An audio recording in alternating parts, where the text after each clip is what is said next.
One पंच man Saitama season 1 episode 6। तो episode की starting में हमें साइटामा का घर दिखाया जाता है और हम देखते हैं कि साइटामा अपने बेड पर लेटा होता है और वो सोच रहा होता है कि मुझे क्लास सी का हीरो बने हुए 5 दिन हो गए हैं लेकिन अब तक कोई इंसिडेंट नहीं हुआ है। जिसके बाद साइटामा कहता है कि जेनोस भी मेरे घर पर ही रहने लगा है और जेनोस वहाँ पर बैठा हुआ पेपर पे कुछ लिख रहा होता है। तो साइटामा उससे पूछता है कि तुम इस पेपर पे क्या लिख रहे हो। तो जेनोस उससे कहता है कि मैं आपके दिए हुए लेसन और ट्रेनिंग्स को रिकॉर्ड कर रहा हूँ।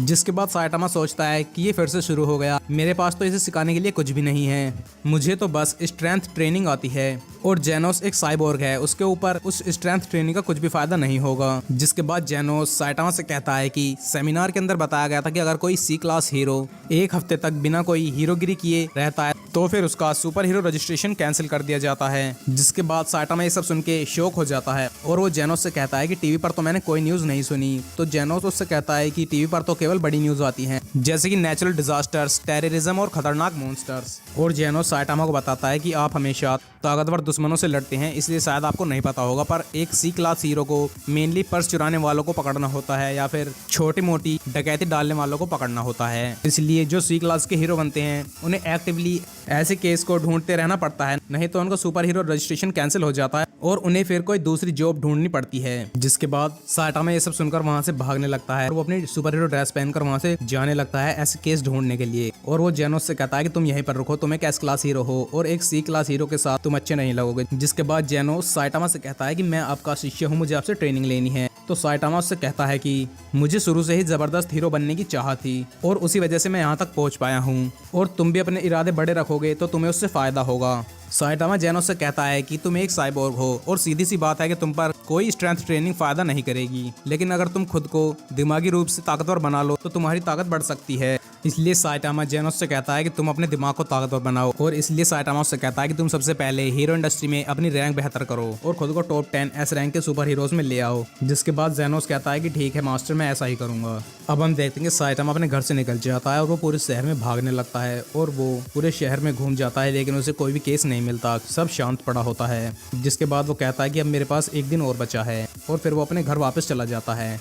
अब हम देखते हैं कि वो लास्ट दिन आ जाता है। जिसके बाद साइटामा बहुत ही परेशान होता है क्योंकि आज भी सब कुछ शांत होता है, लेकिन तभी हम देखते हैं कि साइटामा के ऊपर कोई अटैक कर देता है और हम देखते हैं कि वो सोनिक था, जो कि वही निंजा था जो कि पिछले एपिसोड में साइटामा से लड़ने के लिए आया था। जिसके बाद साइटामा उससे कहता है कि मेरे पास अभी टाइम नहीं है, मुझे बहुत सारा काम है, तुम यहाँ से जाओ। जिसके बाद साइटामा वहाँ से चला जाता है, लेकिन सोनिक उसे नहीं छोड़ता और वो उसके ऊपर अपने ब्लेड से अटैक कर देता है, लेकिन साइटामा उस ब्लेड को अपने दांत से ही तोड़ देता है और वो कहता है कि मुझे बहुत गुस्सा आ रहा है और अगर मेरे रास्ते में कोई आया तो मैं उसे भी नहीं छोड़ूंगा। जिसके बाद सोनिक कहता है कि मैं यही तो चाहता हूँ और वो फाइट करने के लिए उससे कहता है, लेकिन तभी हमें पीछे से एक और सुपर हीरो दिखता है। जिसके बाद वो साइटामा से कहता है कि तुम लोगों को परेशान कर रहे हो और वहाँ पर एक लड़की भी होती है जो कि कहती है कि ये कल से ही लोगों को परेशान कर रहा है। तो साइटामा सोचता है कि वो सोनिक की बात कर रही है, लेकिन वो साइटामा के बारे में ही कह रही होती है क्योंकि साइटामा कल से ही पूरे शहर में भाग रहा था और वो उसकी शकल को डरावना बताती है। जिसके बाद टैंक टॉप टाइगर से कहता है कि तुम लोगों को डराना बंद करो। तो साइटामा उससे कहता है कि मैं भी एक हीरो हूँ और टैंक टॉप टाइगर साइटामा से बात कर ही रहा होता है, लेकिन तभी उसके ऊपर सोनिक अटैक कर देता है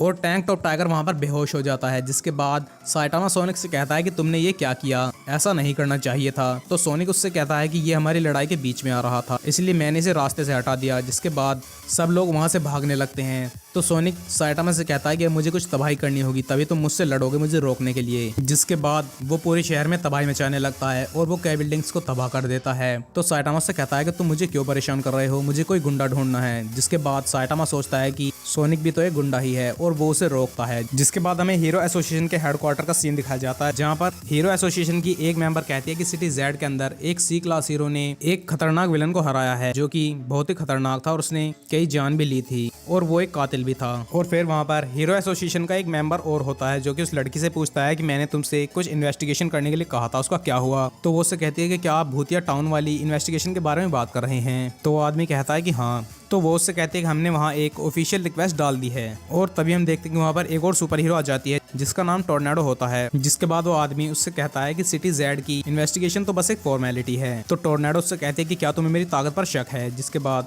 वो आदमी कहता है कि बिल्कुल भी नहीं।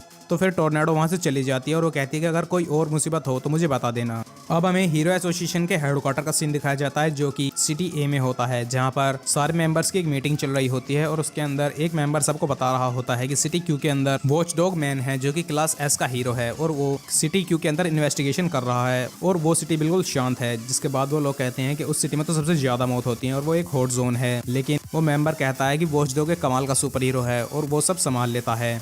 जिसके बाद वो सिटी डब्ल्यू की बात करते हैं और उसके अंदर क्लास ए का हीरो होता है जिसका नाम हैवी कॉन्ग होता है और वहाँ पर भी सब कुछ शांत होता है। जिसके बाद वो सिटी एच से बताते हैं कि वहाँ पर मशरूम नाम की एक सुपर हीरो है जो कि क्लास बी की है और हॉर्सबोन नाम की एक क्लास सी की सुपर हीरो है और वहाँ पर भी सब कुछ शांत है। सिटी डी के अंदर है लाइटनिंग गैंजी जो कि क्लास ए का सुपर हीरो है और वो बताता है कि वहाँ पर एक विशाल राक्षस का हमला हुआ था। जिसके बाद से अब सब कुछ ठीक है लेकिन रेस्टोरेशन का काम थोड़ा धीमा चल रहा है। जिसके बाद वहाँ की एक और मेंबर कहती है कि सिटी बी और डी में बहुत तबाही हुई थी। जिसके बाद हीरो एसोसिएशन पर उंगली उठी थी, ऐसा फिर नहीं होना चाहिए। वो सिटी एफ के बारे में बताता है कि वहाँ पर क्लास ए का हीरो है जिसका नाम स्नेक बाइट है और वो बताता है कि हैमरहेड जो कि पैराडाइजर्स के ग्रुप का लीडर था वो सूट और टाई में देखा गया है और उसकी इन्वेस्टिगेशन अभी चल रही है।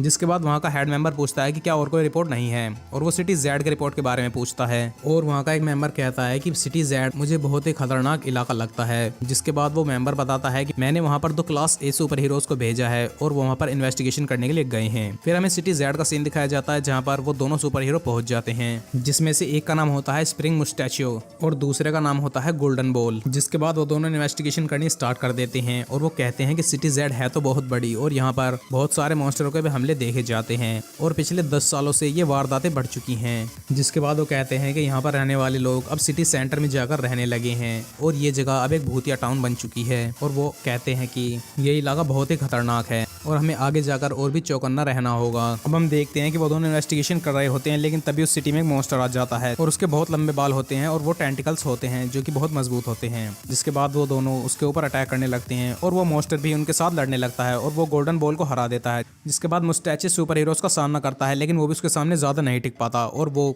उसका ध्यान बटाने लगता है ताकि वो और हीरो एसोसिएशन के सुपर हीरोज को बुला सके। जिसके बाद वो अलर्ट हीरो एसोसिएशन के ऑफिस तक पहुंच जाता है और वो ऑर्डर देते हैं कि आसपास जितने भी सुपर हीरो हैं सबको अलर्ट कर दो और वहां पर जाने के लिए कह दो। अब हम देखते हैं कि आसपास के सभी हीरोज के पास वो न्यूज पहुंच जाती है। जिसके बाद हमें स्प्रिंग मुस्टैचियो का सीन दिखाया जाता है। उसकी हालत अब बहुत ज्यादा खराब हो चुकी थी और गोल्डन बॉल भी होश में नहीं आ रहा था। अब हम देखते हैं कि वो मॉन्स्टर स्प्रिंग मुस्टैचियो को भी हरा देती है और वो बेहोश हो जाता है। जिसके बाद वो कहती है कि आज एक हीरो को हराया है लेकिन इसकी भी चीख सुनने को नहीं मिली। जिसके बाद वो कहती है कि अब मुझे और आगे जाकर देखना होगा, अगर मुझे यहाँ रहना है तो मुझे इंसानों को भी ढूंढना होगा। लेकिन जैसे ही वो मुड़ती है तो वो देखती है कि एक इंसान उसकी तरफ आ रहा होता है और हमें पता चलता है कि वो साइटामा था जो कि एक आम इंसान के रूप में ही था और वो मॉन्स्टर साइटामा के ऊपर अटैक कर देती है। लेकिन तभी एकदम से फ्लैश सीन दिखाया जाता है जिसमें हमें साइटामा उसके घर दिखाया जाता है और वो कुछ कुकिंग कर रहा होता है जिसमें वही टेंटिकल्स जैसे बाल होते हैं जो कि किसी बेल की तरह दिख रहे थे और वो उन्हें पका रहा होता है और बाहर भी बहुत सारे रखे होते हैं। जिसका मतलब यही होता है कि वो उस मॉन्स्टर को हराकर उसके सारे टेंटिकल्स को काट कर ले आता है। अब हमें हीरो एसोसिएशन की बिल्डिंग का सीन दिखाया जाता है जहाँ पर एक मीटिंग हो रही होती है और मीटिंग के अंदर उन दोनों क्लास ए सुपर हीरोज की रिपोर्ट पढ़ी जा रही होती है जिसके अंदर लिखा होता है कि वो मॉन्स्टर बहुत ही ताकतवर है, हम उसे नहीं हरा पाए और ऐसा भी हो सकता है कि वो मॉन्स्टर अभी भी वहीं हो, वो मरा नहीं था और एक अफवाह ये भी है कि वहाँ पर बहुत सारे मॉन्स्टर मौजूद हो सकते हैं। इसके बाद हमें वही मेंबर देखने के लिए मिलता है और उसके साथ टोर्नेडो खड़ी होती है और वो कहती है कि तुम्हें मुझे भेजना चाहिए था, लेकिन वो मेंबर टोर्नेडो से कहता है कि तुम भी उसके सामने नहीं टिक पाती। जिसके बाद हम वहाँ पर बहुत सारे सुपर हीरोज को देखते हैं और वो सिटी में इन्वेस्टिगेशन कर रहे होते हैं। जिसके बाद वो कहते हैं कि यहाँ पर अभी भी बहुत बड़ा मॉन्स्टर हो सकता है और वो एक बिल्डिंग को देखते हैं जो कि पूरी तरह से तबाह हो चुकी थी और उन्हें वहाँ पर उस मॉन्स्टर के टेंटिकल्स भी कटे हुए मिलते हैं। जिसके बाद वो कहता है कि हमें यहाँ पर अपनी इन्वेस्टिगेशन जारी रखनी होगी ताकि सिटी जेड को सुरक्षित रखा जा सके। जिसके बाद ये एपिसोड यहीं पर खत्म हो जाता है। तो आई होप गाइज आपको ये वीडियो पसंद आया हो।